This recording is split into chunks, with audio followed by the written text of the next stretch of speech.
about the origin of species by Charles Darwin. To have a better understanding about the origin of species, I will give you 15 minutes to read the book of Charles Darwin.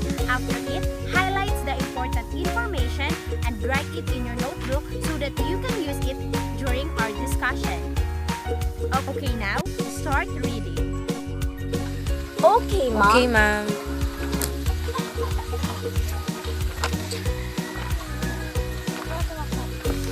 A few moments later. Time's up.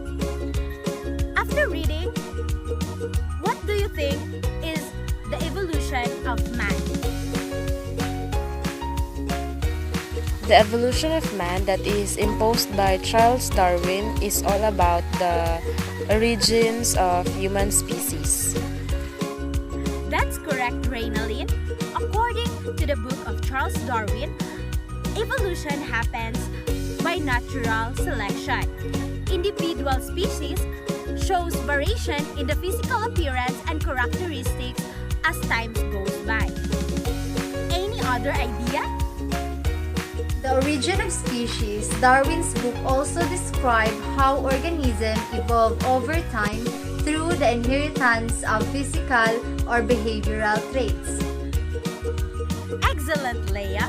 The book tackles about the change in the physical appearance, behavior, and characteristics of human throughout the time.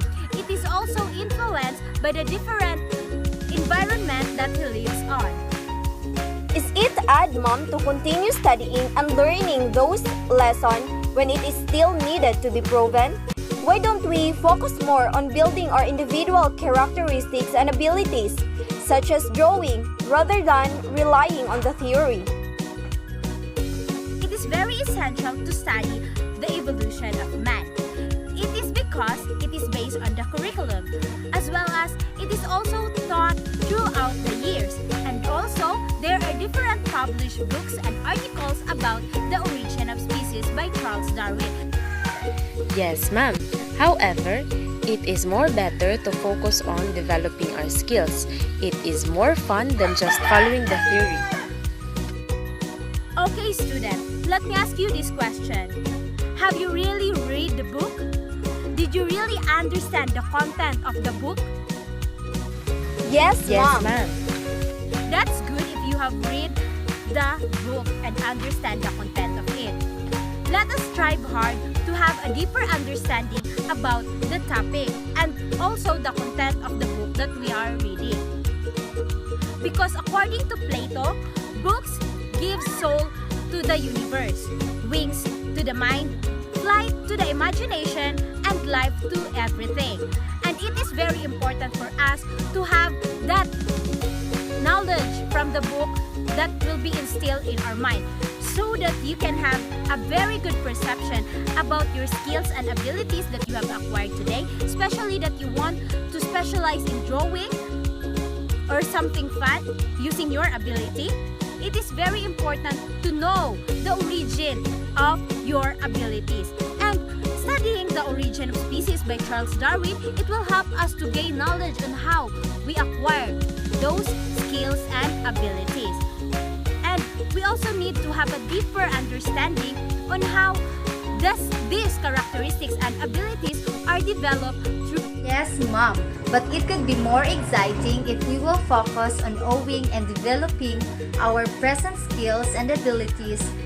It is okay to develop our individual characteristics, especially our skills as humans. However, we must not forget the roots of our abilities and the origin of our abilities on how we acquire it, and we also want to have a better perception so that we can use our abilities and skills in a right way.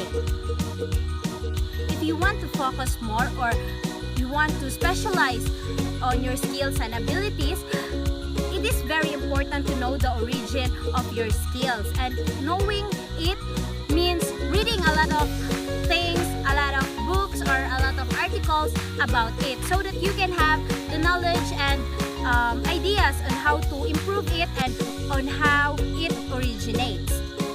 According to Aristotle, reading is somewhat like you want to gain knowledge from from everything that surrounds you. If you read and read, you will be able to know how things work.